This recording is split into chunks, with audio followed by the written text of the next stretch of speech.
Right, I'm sat in a car on my driveway. I'm off the road, therefore I can sit behind the wheel. Keys aren't in the ignition, officer, so I'm not attempting to drive anywhere, even though I still don't know whether I'm banned or not. Still haven't received the carrier pigeon. I presume he's flapping somewhere over Devon at the moment on his way down. But that's not the point of today. Today is much more important than that for not pigeons, but chickens. All the chickens have come home to roost. Because for nearly 2 years now, we're coming up to the 2-year anniversary of me ranting about milk floats and me saying that they aren't selling like they should be.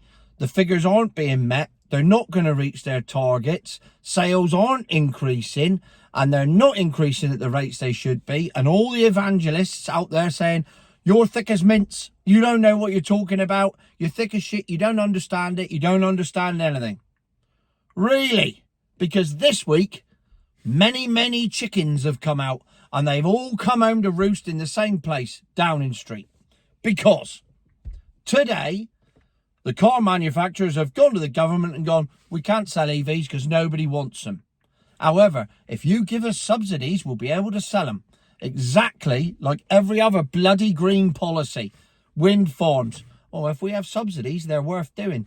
Solar panels. If we have subsidies, they're worth doing. Anything green ain't worth doing unless we pay for it.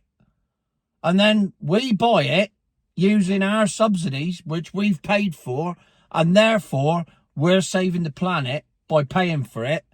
Whereas the people selling the stuff, getting the subsidies from the government, make the profit, and they don't pay for it. So we pay for it twice. Got it? Yeah, exactly. So if it was only one manufacturer, that'd be fair enough, wouldn't it? But they've all come out this week. All of them. So much so, I've had to write it down. Because there's that many of them, I've had to write a list. So, EVangelists, pin your ears back and pay attention to the fat bloke in the petrol car that he can't drive. Because here's what's happening all over Europe. And these are direct quotes from all the manufacturers. Let's start with Vauxhall, who've slashed their prices on their Astra and Corsa E, mainly because they're shit. And none of the manufacturers are saying, oh, we've put minimal effort into these cars. They're awful. The range is awful. The spec is awful. They're awful to drive and they're overpriced. No, funnily enough, none of that is in the quotes.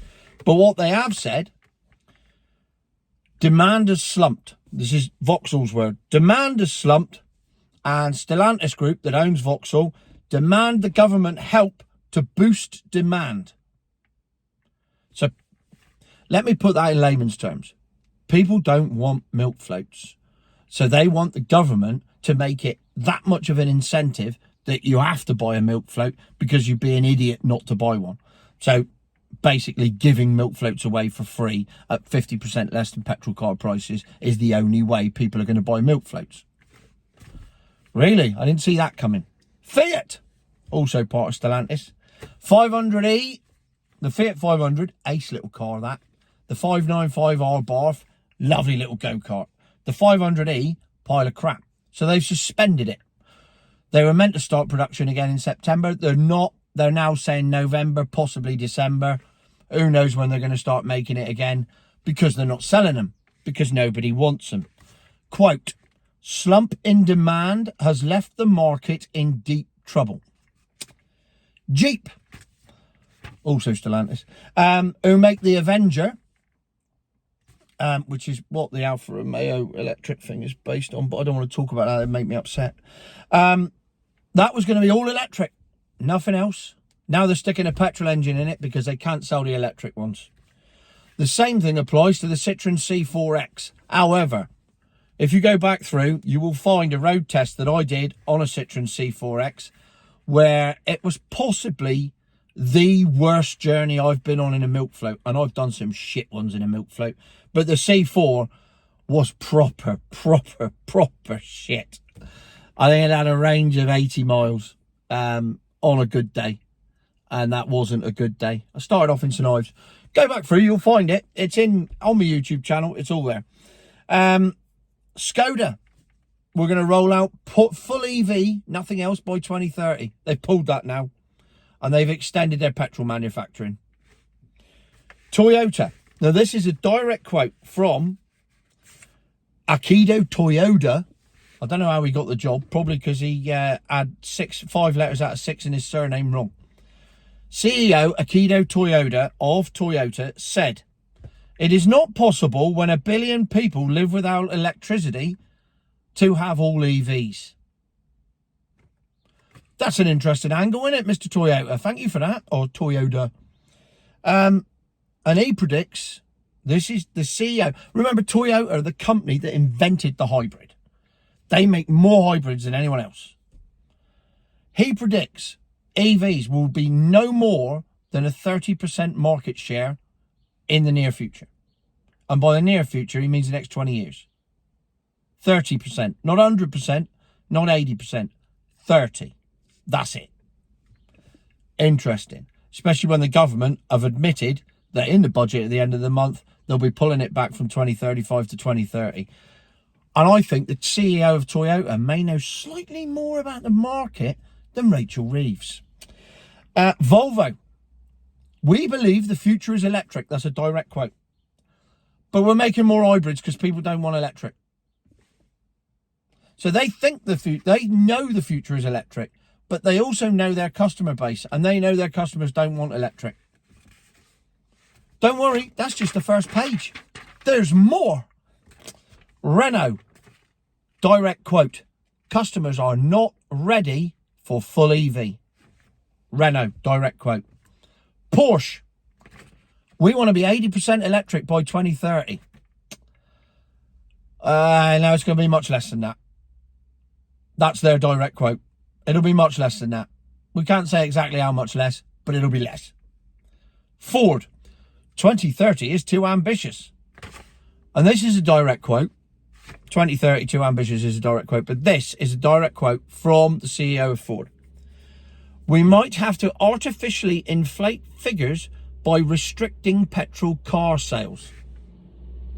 So there he is, openly admitting that he's going to manipulate the figures to make it look like Ford are selling more EVs, when in fact they're just selling less petrol cars by making them less available so that people have no choice but to buy the battery version. Even though they're the same people that produce the horrific Mach-E Mustang. Can't call it a Mustang because it's not. It's a Mustang, because you can't give that car that name. It is not worthy.